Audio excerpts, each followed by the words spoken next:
Hello everyone, সকলোকে স্বাগতম। আজি আমি ডিসকাস কৰিম কিছুমান ইম্পৰ্টেন্ট MCQs অসমৰ ভাৰ্মান ডাইনেষ্টিৰ ওপৰত। ইয়াৰ পৰা এক্সামত যি কোৱেশ্চন আহিব পাৰে মই গোটেইখিনি কভাৰ কৰিব ট্ৰাই কৰিছো। সো পলম নকৰি ভিডিওটো ষ্টাৰ্ট কৰো আহক।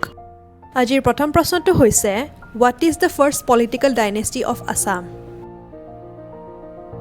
ইয়াৰ শুদ্ধ উত্তৰটো হ'ব ভাৰ্মান ডাইনেষ্টি।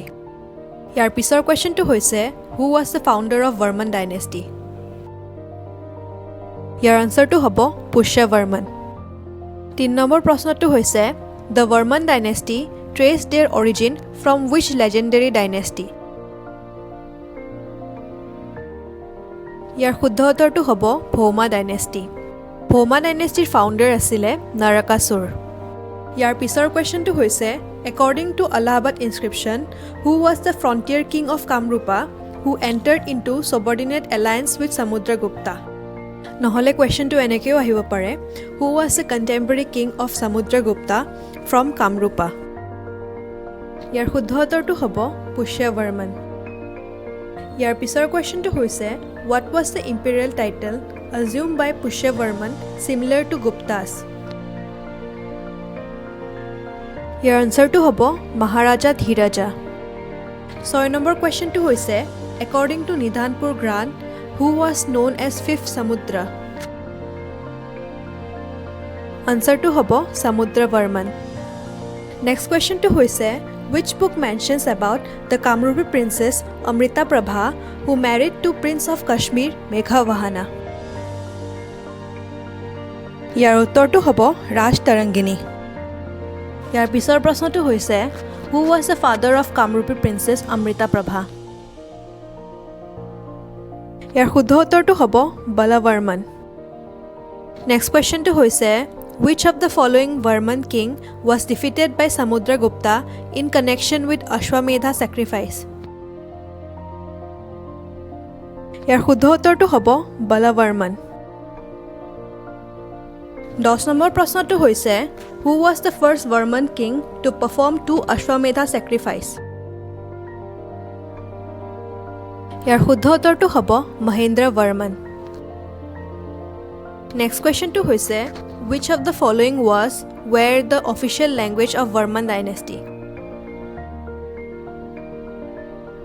ইয়াৰ আনসাৰটো হ'ব Sanskrit and Kamrupi Prakrit। Next questionটো হৈছে Which Varman king extended the territory beyond Kamrupa till Pundravarthana? আনসাৰটো হ'ব Mahabhutivarman। Next questionটো হৈছে Badaganga rock inscription records the performance of an Ashwamedha sacrifice by? ইয়াৰ শুদ্ধ উত্তৰটো হ'ব Mahabhutivarman। 14 নম্বৰ প্ৰশ্নটো হৈছে Who donated land to a large number of Brahmanas in the Chandrapuri Vishaya near the river Koshika?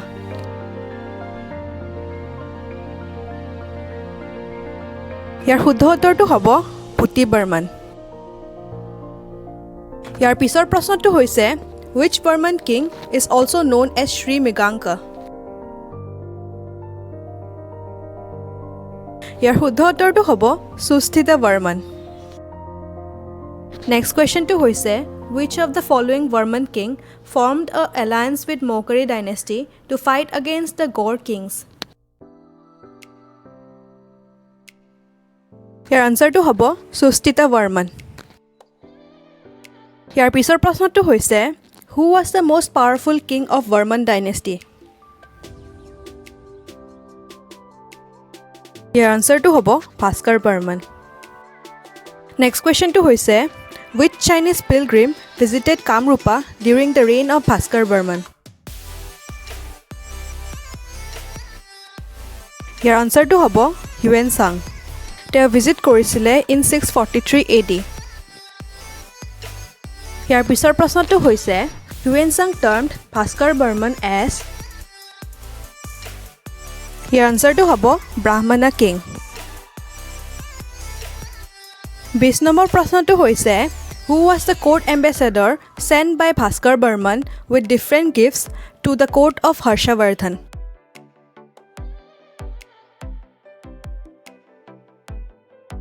ইয়াৰ শুদ্ধ উত্তৰটো হ'ব হমসাৱেগা। ইয়াৰ পিছৰ প্ৰশ্নটো হৈছে Harshavardhana and Bhaskaravarman made an alliance to fight the common enemy.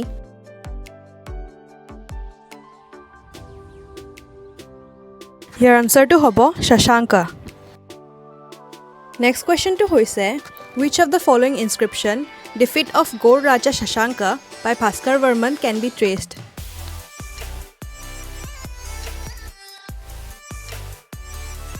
ইয়াৰ উত্তৰটো হ'ব নিধানপুৰ কপাৰ প্লেট। ইয়াৰ পিছৰ প্ৰশ্নটো হৈছে who was the author of the biography Harsacharitra where Varman King Mahabhuti-Varman is named as Bhuti-Varman?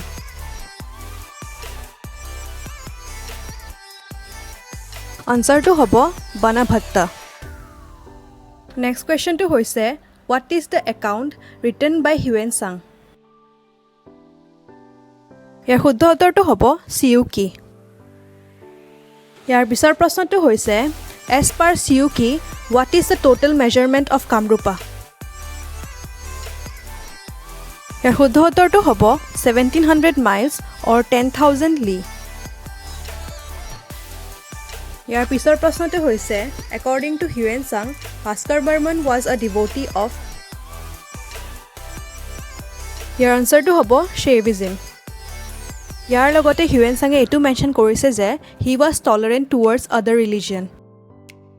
Next কুৱেশ্যনটো হৈছে who was known as Kumar Bhaskar? ইয়াৰ শুদ্ধ উত্তৰটো হ'ব ভাস্কৰবৰ্মন। ভাস্কৰবৰ্মন বেচেলৰ আছিলে অৰ্থাৎ তেওঁ বিয়া কৰোৱা নাছিলে, সেইবাবে তেওঁক কুমাৰ ভাস্কৰৰ টাইটেলটো দিয়া হৈছিলে। ইয়াৰ পিছৰ প্ৰশ্নটো হৈছে which of the following archaeologists found the shield of Bhaskarvarman during the excavation of the ruins of Nalanda in 1917-1918?